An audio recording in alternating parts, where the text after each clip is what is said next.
Hi, my friends. I wish I had a better view for you to look at, but this is the best I can do, right? So, you're in, I got this food for less. There's actually a story behind this. I'll be really fast. I think I told some of you, the lady, when my Suburban broke down, I was trying to help this homeless lady, and she was just kind of like a new friend, and she had what's called empath narcissism. And the thing is, it was, I mean, oh my God, they'll use you, they'll help you, but then they'll use you in the end and always leave you stripped and broken, always. Wow, she's good. Yes, she is so good. That's because the problem was one of the reasons I had met her was because, remember, I told you I had some internal bleeding. I had worked at the YMCA and I was doing some leg presses because I'm trying to lose weight, right, and stay in shape. And I actually did some internal damage, some internal bleeding, and they said I should have to have a transfusion. And it's scary because they hauled me from the medical clinic. It's called Joseph's Medical Clinic. It's a free clinic down here. They didn't haul me. They said, man, we need to get you an ambulance because they did a anemia test. I'll slow down. They said that you are on the edge of transfusion. They said, we're surprised you're even walking around. So anyway, so I had nobody to help me with my vehicle. I know several people work churches and here and there and phone numbers, but I didn't want to bother everybody trying to get a hold of them. And so I was calling around, but anyway, and she was doing the numbers I had. I know she was homeless and doesn't do anything during the day other than smoke marijuana. I'm not kidding you guys. I didn't know this till later. Doesn't do anything but smoke marijuana, eat, and go swim at the YMCA. That's her damn life. So pray for her to get a real life. It's ridiculous. I mean, you can at least do something besides that. She does those three things: swims, smokes, and eats. I wish I could put an S in there. I don't know. But anyway, I'm not trying to insult her. It's just I'll have a story about her. Anyway, so she helps me out at the hospital. Really great and kind. And she actually because I worried about my vehicle getting towed, because leaving it anywhere downtown I had to go to La Jolla Hospital, and I was going to have to drive it by my, so she was really kind. Oh yes, I'll do this and that, not a problem. And so she was really nice. She monitored my Suburban for me while I was in the hospital. She actually spent the night behind me because they let me out early. It's a long story because they didn't have insurance, so they kicked me on the street. I think I told you about this. Kicked me on the street because they didn't have insurance. You kidding me? And I was half dead, on the edge of still bleeding to death. I mean, that's what our society's become. We're sorry we have to kick you out because you have no health insurance and you're broke. Anyway, so there's a long story behind that. So I'm trying to stay on this topic for this one. So it's a very nice lady. She made me breakfast that I know maybe did that night because it's so late when I got to the hospital, like 12:31, made a great sandwich for me and gave it to me, and she didn't eat herself, right? Oh, so I thought she was a very nice friend, and this great thing. So anyway, fast forward a little bit, my Suburban's broken down, and I know she wasn't doing anything again. So here's the thing is, she came out and helped me for a little bit. It was more annoying than anything, just drive me nuts, right? Because she wasn't any help. But anyway, she did help, like, do some errands for me, get some parts, real basic stuff. So anyway, so I was trying to be reasonable and give her some money to help her out, especially because she's in a homeless situation. And this is where I made a mistake. Don't do this. I gave her my EBT card pin and told her she could buy a few things for, like, she wanted to make that dinner one night after I just got done fixing the vehicle. I told her, I said, I can get some ice. I said, I need 2 bags of ice and 2 gallons of water on this day that I finished my vehicle. I said, I'm thirsty, I'm dying out here. And she goes, we want some water. I said, no. She said, I'll be back in 5 or 10 minutes. I said, okay. I said, just give me some water. I said, do you need some ice or anything like that? No, I'm all good. She said, I might grab a couple things to help make things. I thought she said beef stroganoff. So I thought, well, that's real basic. But anyway, so she takes off in the card. I'm sitting there until an hour and a half later. I'm like, something's fishy here, right? So I'm trying to call her, text her. That's what the game she plays. She'll ignore your calls and texts. I finally get a hold of her, and she said, well, I'm checking out now. And I said, my God, you've been gone for an hour and a half. Oh, in the meantime, I realized something was up. So I went and checked my EBT account, and she had ran up, it was over, it was 175 in one transaction. And then another one was like, she blew $250. Gone. $250 gone just like that, right?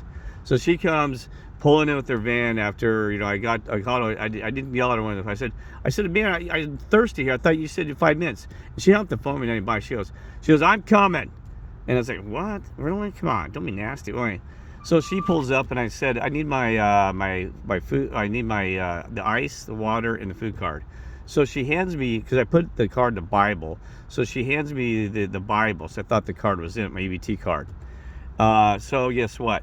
So then she hands me the ice and water. So once it gets out through her window, I said, by the way, we're no longer friends. I don't want to talk to you ever again, ever. I said, you used me and you're nasty. Oh, she started calling me names, you a-hole, this crap. Then the typical bull crap. I'm gonna call the police. I said, call the police? What are you gonna call me on? I did nothing. I said, call the police. She stole my EBT card, right? Which she didn't really steal it because I gave her my PIN, but not basically theft beyond a certain amount. I mean, seriously. So anyway, so other thing is too, because she'd done errands for me, a little bit of errands back and forth, I gave her like $30 in gas, which was reasonable because the distance she was driving, like a couple blocks away, to get me parts. Not more than a couple blocks, but you know, but enough to $30 would be good. I found out she had run up over. I mean, she maxed out my credit card as well, and it was over. See, was it 200? I'm trying to figure what it was. Yeah, it was like over 200. Oh, $200 on my credit card and gas. Yeah. So she stole like $600. I think that's actually the number. Yeah, but $600 she had stolen with me. Blew my mind. So anyway, so how do you run up $350 in food just by itself in 3 days or 4 days? I'm not kidding you. She must have bought premium steaks and everything. And I'm telling you, this lady is so, and she comes off as just most caring, you know, you're a great friend, and you know, said, you know, I love all the bullshit. I mean, I have met some evil. This lady is the best I've ever met, because I've got great discernment. Now, you remember, I've been trained too. I made a mistake. I'm sorry, Father, Lord, and angels. They train me to read you spiritually, your soul. They do this. They light you up. And they tell me whether I can trust you for good or not. And they kept warning me. Oh my God, they warned me the whole time. I thought, well, man, am I misreading? Because I'm only about 95% accurate on this, right? And I thought I was reading it right. And they kept warning me, Kirk. So that was more of my mistake, because I just thought, because there's times I have made a mistake, misread somebody, but man, they kept lighting her that she was a problem, that she was going to cause some damage. I told my mother, I said, something wrong with her, she acts nice. I said, the other side keeps warning me. I'm sorry, other side, Lord and Father, angels, you guys are trying to warn me. God. Anyway, so here's the thing is, I need to go around about the trust no one. Now, let me have this.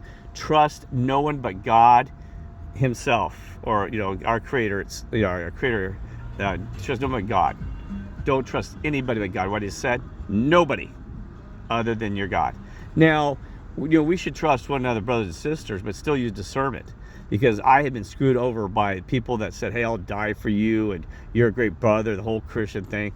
I would have been next to you, bud, you know, we would have fought for the Lord and pulled them off the cross and all this crap. And you find out they're just so full of crap. I have had so much money stolen from me from friends, and it's not even about the money.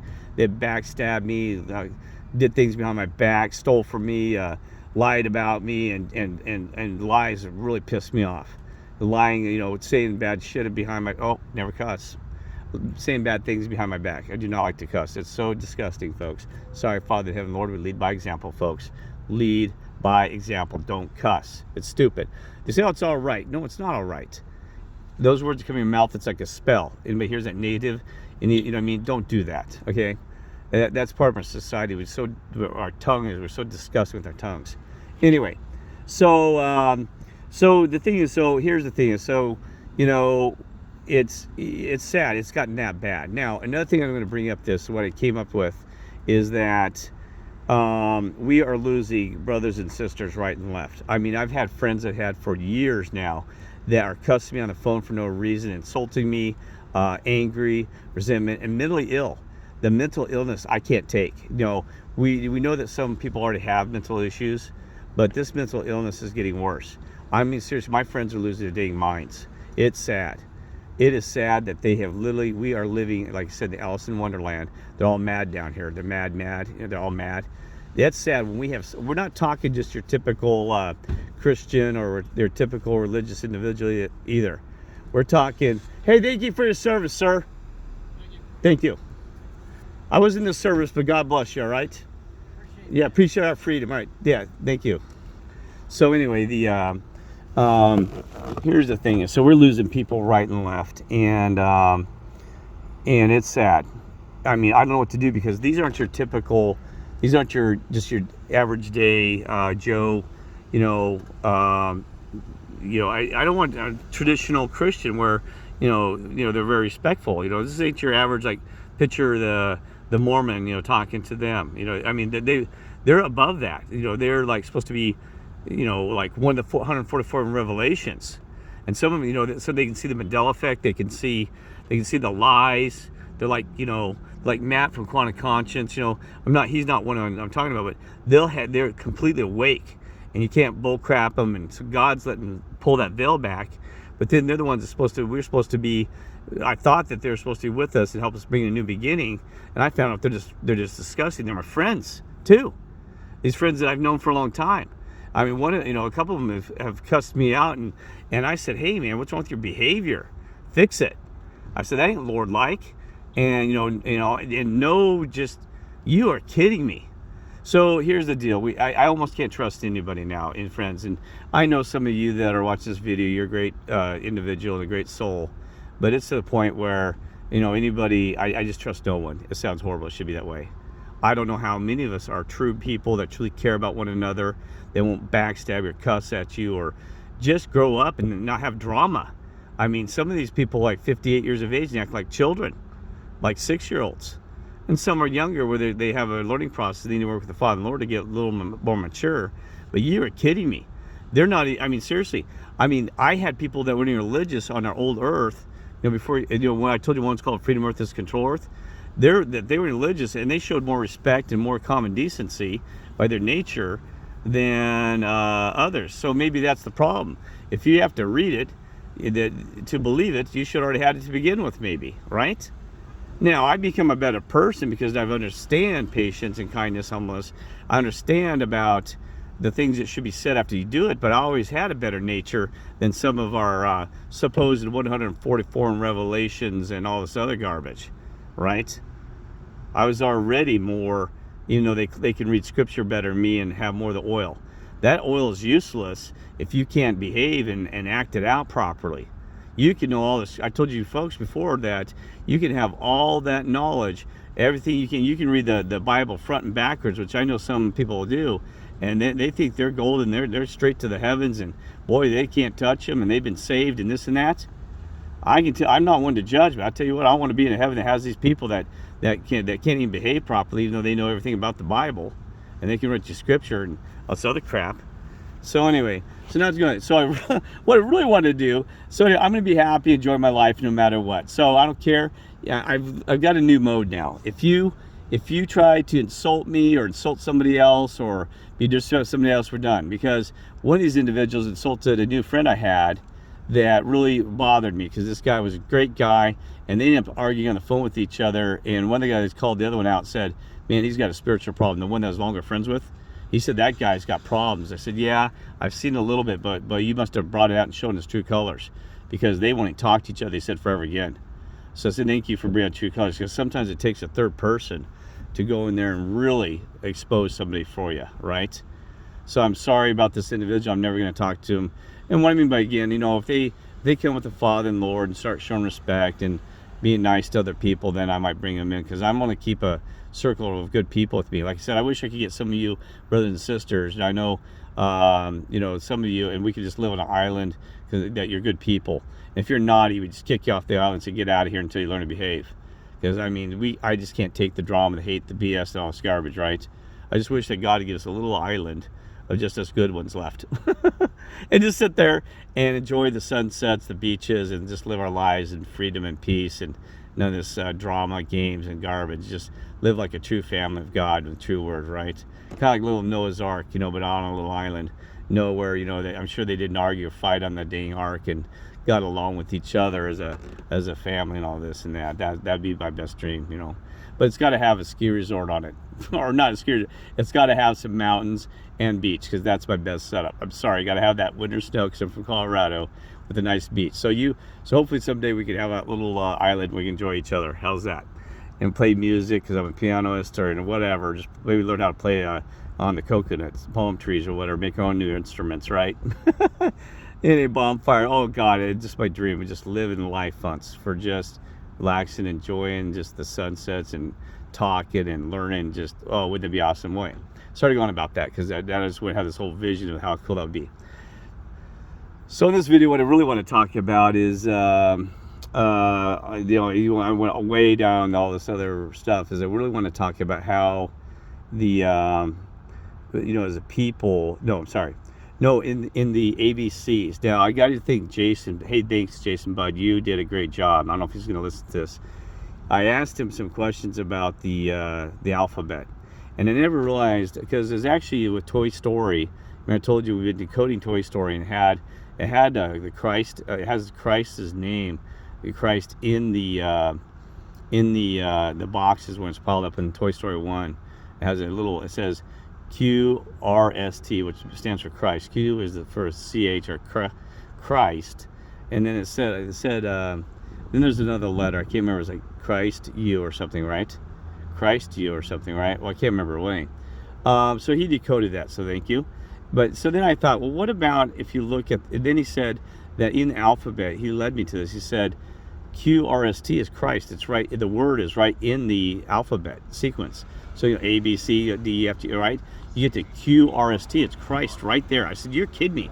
I don't know how he knew this, or if he just figured out. I haven't asked him if he knew this all along, because that blew my mind. So I started looking for the words in the alphabet, in the sequence. There's high, H-I, H-I-J, C-H-I, high. And then there's no, and O, no, high, no. So this is about them. High, no, Christ is the next words.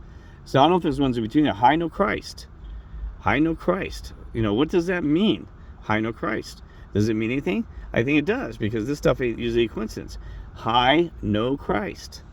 Is that actually Satan and Beast that take control of the alphabet too, and are trying to insult the Christ? Or what does it mean? High, no, Christ.